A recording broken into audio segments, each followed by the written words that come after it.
3. Jealousy or envy. Even though it's acceptable to feel a little jealousy every now and again, Coroboyo warns that it can become problematic if your jealousy prevents you from appreciating your partner. 3. Jealousy or envy. Even though it's acceptable to feel a little jealousy every now and again, Coroboyo warns that it can become problematic if your jealousy prevents you from appreciating your partner's accomplishments.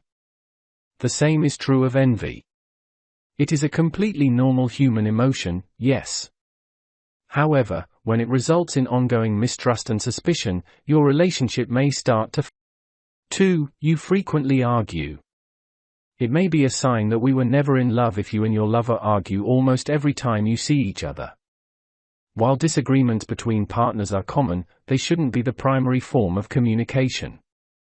Furthermore, if you can't agree on anything, you could no longer be compatible. 3. You don't apologize after disputes. Do you reconcile with one another after a disagreement? If you don't, it's likely a sign that you don't care enough to resolve a dispute. You should be aware that you may always talk to a counselor for advice if you'd like to learn how to resolve conflicts or communicate more effectively. They ought to be able to instruct you in some methods for conversing with your significant other more productively. 4. You two are silent to one another.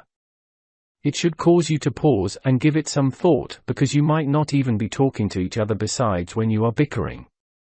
You might not have ever been in love with your partner if you are unable to communicate with them at all. Knowing more about your partner can enable you to discuss your shared hobbies, history, and current circumstances. There is probably not much care left in the relationship if you are unable to talk about these topics.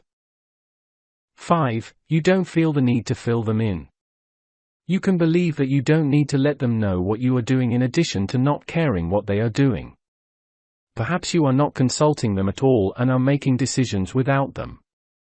For instance, you might be preparing meals only for yourself, failing to consult them about what they would like to eat, failing to prepare for them, or making alterations to the home without their consent.